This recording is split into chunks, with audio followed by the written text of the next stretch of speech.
Hey everyone, welcome back to another episode of Start Fishing.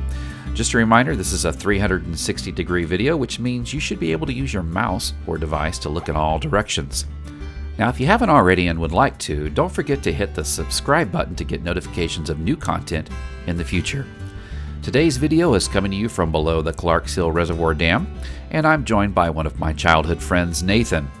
Nathan actually drove down from Atlanta to join me on Saturday morning, and we'd hoped to get on the striper bite over on the rope, but they weren't cooperating with us this morning.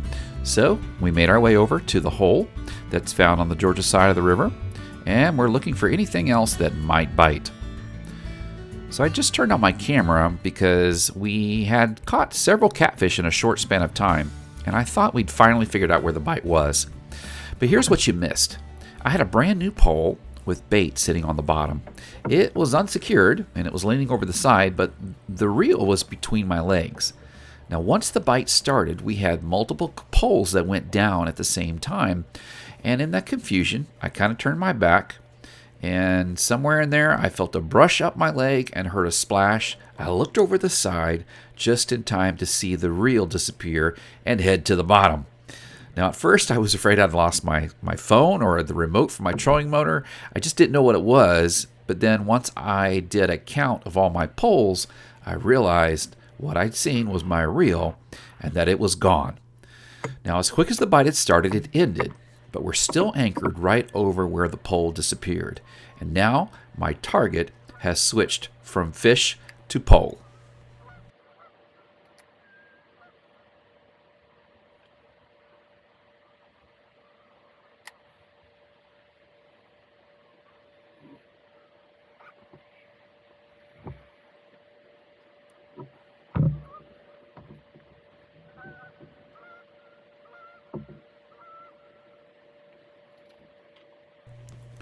So in Augusta, Georgia, this is the morning before the storms that ravaged Tennessee and Kentucky went through, the one with all the tornadoes. So we know that cold front is moving our direction. I really thought we were going to have a good day, but honestly the bite just wasn't there. Even when we went downriver, we didn't catch a lot.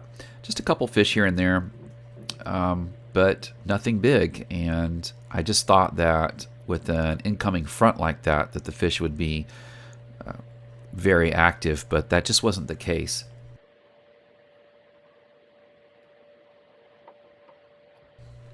I'm using a drop shot method, and my thinking was that since we're in 40 feet of water, there's at least 30 feet of line out there somewhere that I might be able to snag and then retrieve the pole. What I'm doing is I'm casting out just a little ways from the boat, and I'm slowly dragging that weight back across the bottom. My hope is that the hook's going to snag the line that's out there somewhere.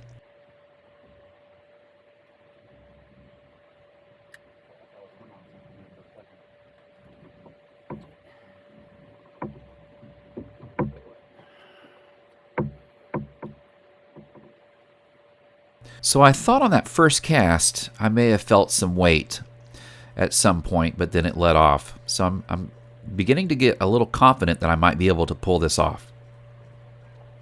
Again, I'm trying a nice slow retrieve, hoping to feel a little bit of extra weight.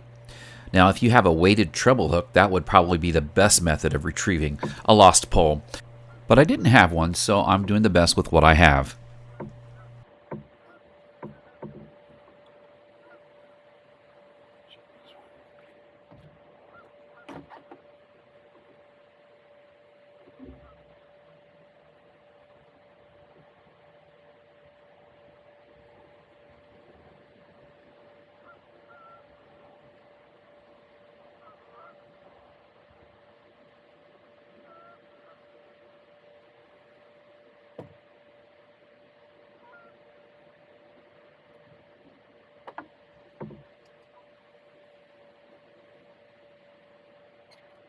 So at this point, there's definitely something on the other end. You can see that there's some weight on that rod, and I'm just trying to be real careful and bring it in real slow.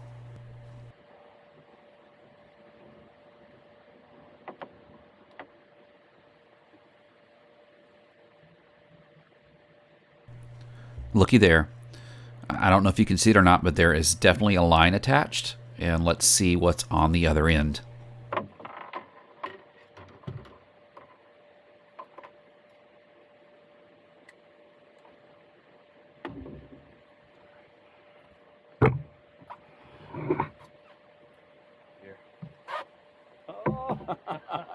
Dog hunt. That's awesome. I did get that on video. Best catch of the day. Yeah, that's right. And Nathan summed it up. It definitely was the best catch of the day. What a relief, what a relief. Wasn't really worried about the reel as much as I was that pole. The pole itself was rather new and one of my favorites. So remember, if you've lost a pole like this, don't give up hope. Take some time and see if you can't retrieve it. Just use whatever method you've got to be able to throw some weight out there and drag it back across. Hopefully you'll snag that line and you can maybe pull that pole back up. Sometimes you might even have a fish on the other end. In this case, the fish got off, and that's fine with me. I just wanted my pole back. I know this has happened to a lot of you guys, so I'm interested in hearing your stories. Let me know about some of the poles that you've lost in the past and whether or not you were able to retrieve them. I'd love to hear your fish stories, but put them in the comments. I'm looking forward to hearing from you. But that's all I've got for today. I hope you enjoyed the video, and I hope you learned something. Don't give up on those poles. If you lost them, there's still a chance that you might be able to retrieve it. Thanks for watching, everyone, and remember, if you see me out on the water, be sure to stop and say hello.